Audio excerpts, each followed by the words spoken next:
Voice and rhythms and tones of everyday speech, interspersed, of course, with quotidian absurdities. His poem, Apology, won runner-up in the 2017 Elizabeth Curry Poetry Contest and was published in Slab Literary Magazine. He has also served as editor of Bring Me a Lamp, an anthology of poems by modern Iranian poets. Farsi Baladi? Not me. But someone did. He reads regularly at poetry events in and around the greater New York City area. His other passions include playing traditional music on fiddle, mandolin, and guitar. Please welcome.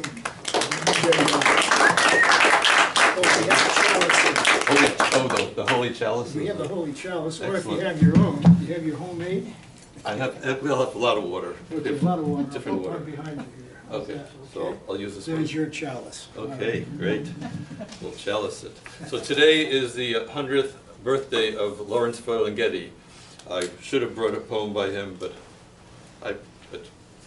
I have probably ones that are somewhat similar. They use words. You know. All right. Slender Reckoning. When we first met, I wanted to say hello, but didn't say it out loud. You lay on the beach day after day, but never showed any tan lines. I called you Anne for the first 3.5 weeks, and then you sent me a letter signed And. You wore a pencil stub behind your left ear, but preferred to inscribe your aphorisms in charcoal and pastels. Nothing prevented us from having sex or getting to know each other, yet we never did. We never traveled together, but you mailed postcards to me in the languages of the countries you visited. Suburban Orchard. My father planted 2 apple trees, one in each corner of the postage stamp backyard of our house in North Belmore, Long Island. I always wanted to see how high I could climb, gaining footholds on the rough bark branches. I wanted to go higher, but the branches swayed and sometimes snapped under my weight. At the top of one tree, I could see over the roofs of the ranch houses in our neighborhood and our 2-story elementary school 3 blocks away. I saw cars on North Jerusalem Avenue, driving one way toward East Meadow, the other way toward Levittown. Every summer, my dad sprayed insecticide on the trees to kill bugs that loved to eat apples. It was all in vain. By fall, the grass was covered with squashed apples full of worms. For a week, the yard smelled of cider vinegar. So far, so good. She buys coffee and an almond croissant from a food truck and walks past the brownstone, where a doorman tips his hat at her and leans on the support poles of his building's canopy. Crossing the street, she hears boisterous voices at a bus stop, 7 15-year-old girls wearing school uniforms and day-glow backpacks, drink pastel bubble tea, giggle and point at rainbow-necked pigeons, an old man snoring on a park bench, and each other. At 8:17 a.m., sunlight through an open door at St. Agnes's Church lights a window to project a stained glass Jesus onto a nearby building's concrete wall. Rain starts and sounds like drum beats in a marching band. She sighs.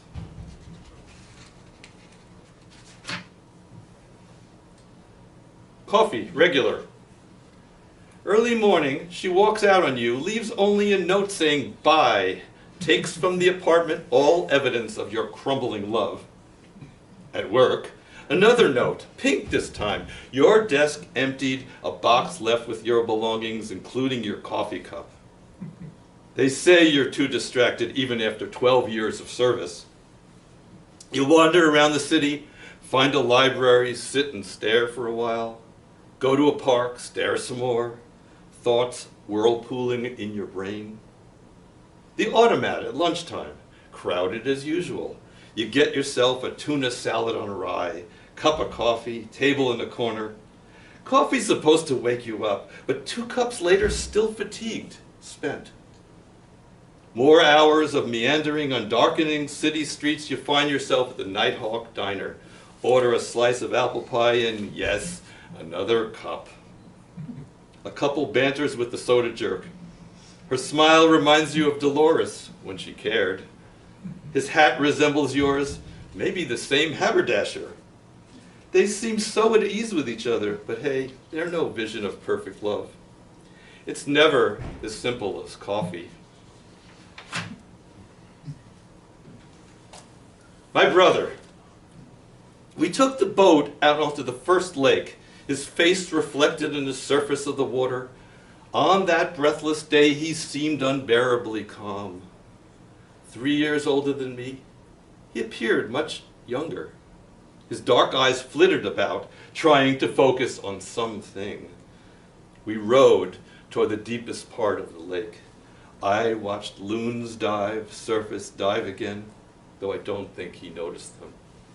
He looked down, fixated on his compass, as we rowed through the waterways, barely navigable streams connecting lake after lake. A few times we lifted the rowboat over piles of gravel, mud, or stones, once needed to pull the boat's rope. We reached the last lake and saw the island thick with pines in the distance. We landed on the beach, lugged the rowboat up on the sand, and walked into the woods. Though it was noon, it was dark under the trees, and a cool breeze shook the leaves. We ate PB&J and drank apple juice, did not speak, but peered into the heart of the island, guarded by huge trees. He glanced at his watch and said, "You go back, take the rowboat. I'll stay here where I belong."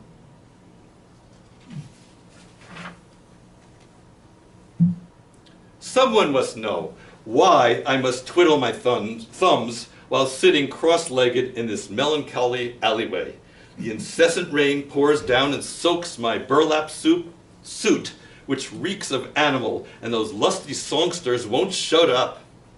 Someone must know what color I should paint your body, since fragments remain in the box, after mice ate most of the colors last Wednesday.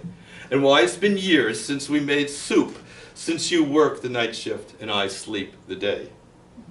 Someone must know why my podiatrist breeds miniature dogs that resemble German shepherds but are the size of fistfuls of coins, and why they're so difficult to train, biting the tips of my fingers and toes.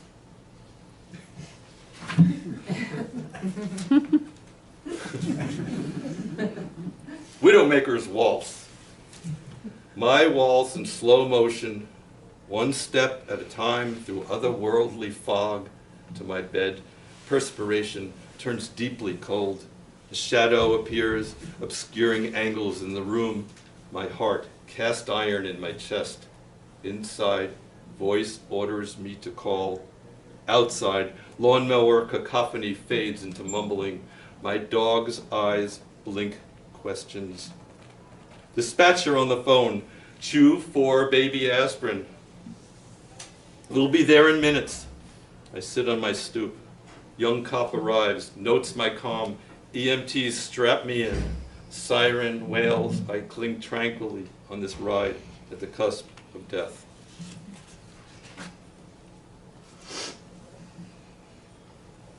Sweet 16, 1966. My mom's best friend hired our band to play for her daughter's party in the backyard of their Long Island home. We were 5 teenage nerds trying to play Beatles and Stones and popular tunes with danceable beats. The bouffanted girls watched us tune up. We breathed their perfumed air, smelled char-broiled hamburgers and hot dogs as they put out bowls of chips, pretzels, M&Ms, and bottles of Royal Crown Cola and 7-Up. We played Hang On Sloopy, Dock of the Bay, and Midnight Hour, 3 of our band's favorites, using all the chords we do. Don, Sweet 16 Judy's leather-jacketed boyfriend, played in a working band in Freeport. She asked us if he and his band could play a few songs. They barred our instruments, blasted out their music in that small backyard like dogs marking their territory.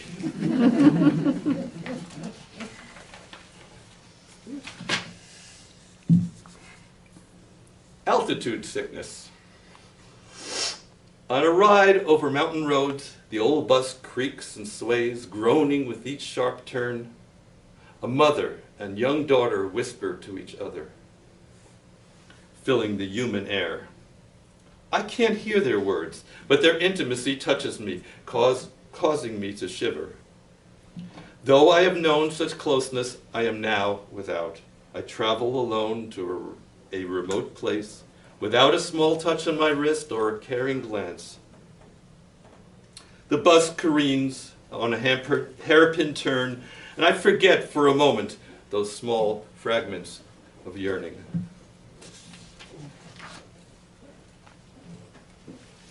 Water haiku. Rocking of the boat lulls me into deep sleep, floats me to the island. Deserted beach, rowboat oars point upward like insect wings drying. Wind carves sand ridges, ocean bowls the beach. The sun warms both. Salt taste in the air, surf rhythms on my legs, whooshing of seagrass. Finger points at the sky, moves in concentric circles, feels stars' sharp points. An old pond, Basho jumps in, sounds of frogs laughing. Moon above and below, my face reflects in water.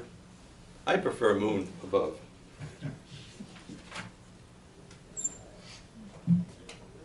All I'm saying,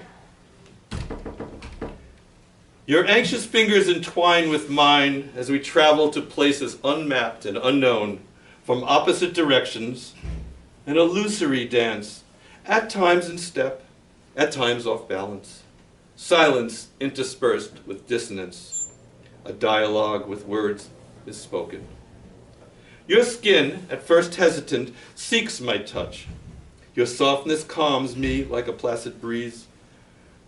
Our solitudes combine, separate, then with legato music join again. I am in love with our imperfections, fragments with edges that don't always fit. We arrive together, occasionally slip, yet reach out to find each other again.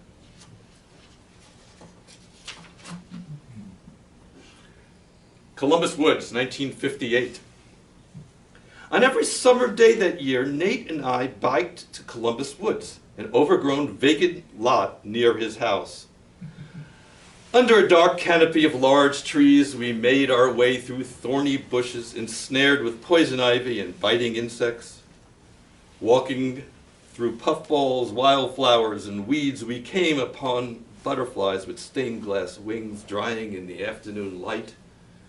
We discovered and studied anthills, watched them through magnifying glasses and focused sunlight to burn their homes. We waded into a small, shallow creek that ran through the woods, caught frogs, salamanders, and minuscule fish. We dug into the worm-rich dirt to find small skulls and bones, maybe a rabbit's or a squirrel's or a cat's, that longed to find dinosaur eggs and fossils. Prelude to a meeting. Early morning on the lonesome beach.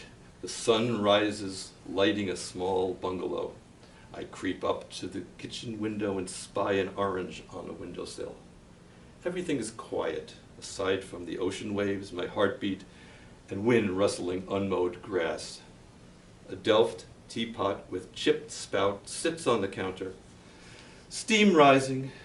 I knock on the door, but no one answers. I enter. A pair of slippers lies near a rocking chair. On a table, a pitcher of water. I look into the bedroom and notice a baby carriage. Silence. Then I hear some small, rasping breaths.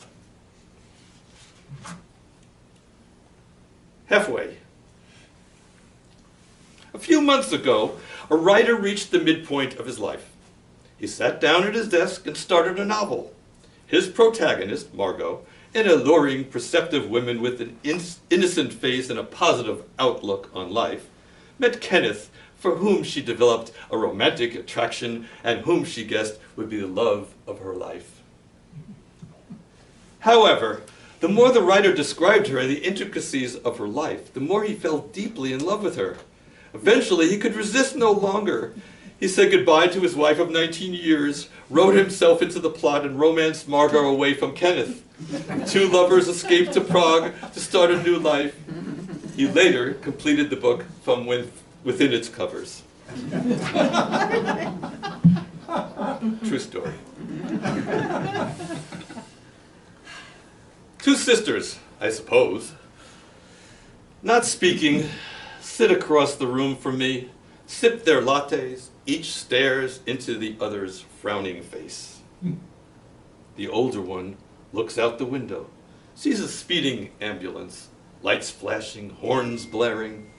She turns back to her sister to resume her stare, then both erupt laughing.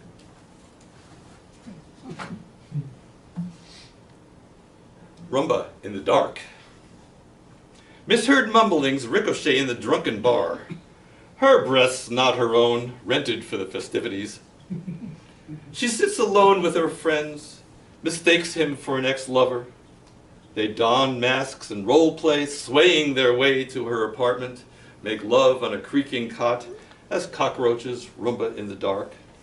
They wake, drink bitter coffee, confess their mutual lies.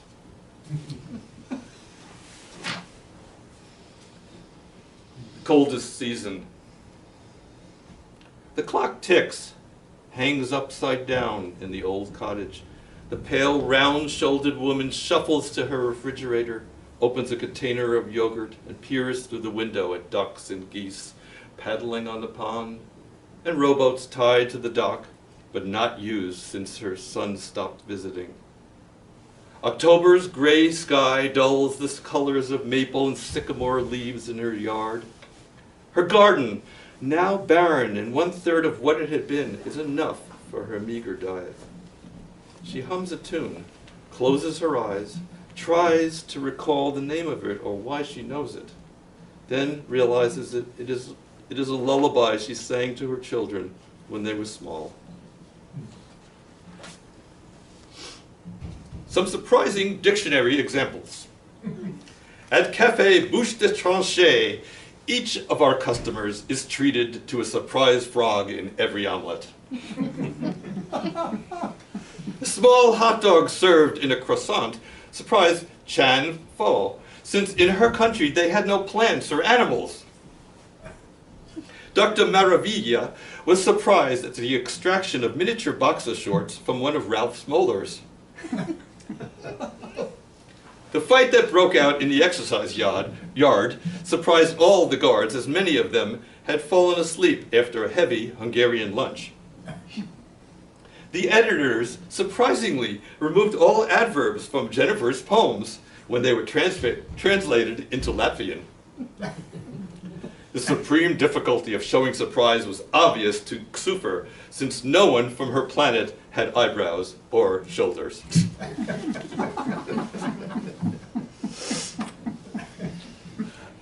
Disturbance.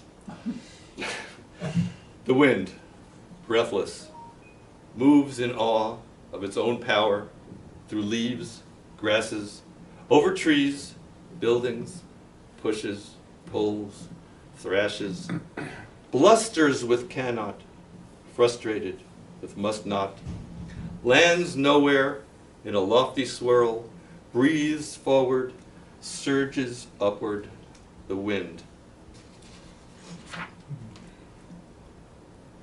Ruthie on the parapet. The sky, up there, can I touch it? If I fall, the ground, far down, will it hurt?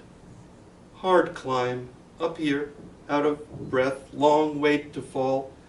Down there, some kid's doll and a chocolate wrapper. How to get down? Mommy waves, daddy shouts. Can't hear what he's saying. Brown leaves on the ground, leaves on frozen dirt. Wind makes my eyes tear. Mom blurry. My dad. Kenny's house is there. Lauren's house over there. Man walks dog, looks away. The dog sees me.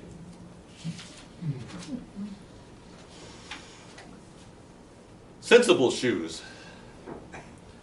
Bland, agreeable, round toes and deep arches, soft leather, dull color, sensible shoes watch and wait for something to happen. I want to make love to you, but my feet hurt, she said. She removed her shoes, and I saw blue and purple welts on her toes and small cuts on her instep. By the way, she said, these were an amazing bargain, 75% off. On a pale gray rug, no one notices these sensible shoes until they trip over them when walking to get cheese. In the summer of '71, every woman I knew wore sandals of thick wooden soles. They clomped in groups onto the boardwalk, sounding like a large chaotic marimba band. Other shoes don't care for comfort or practicality. They just want to shout out about how cool or stylish or hip or artsy they are. Dr. Grolsch, my childhood dentist, bought all his equipment used at dental flea markets. Sometimes he skimped on Novocaine. His orthopedic shoes resemble two leather trucks on his feet. I tried to ignore them through my tears. Penny loafers, clogs, Mary Janes, boat shoes, sneakers, saddle shoes, hush puppies, ballet flats, brothel creepers, earth shoes, huaraches, brogans. All my 7th grade friends had high-top Keds. I wanted those sneakers, but my mom made me get brown stride-right Oxfords. We bought a bottle of brown shoe polish and some extra brown shoelaces. For the rest of the year, I felt very brown. December 10, 2018. The colors here are nameless. Autumn, long gone. Summer, a mere longing. I'm a green bud in a small hut with scant wood to keep me warm during a hostile night. Torn old photos line the walls. Time sifts through my hands, falls on worn floorboards. These walls have heard all the words they could stand.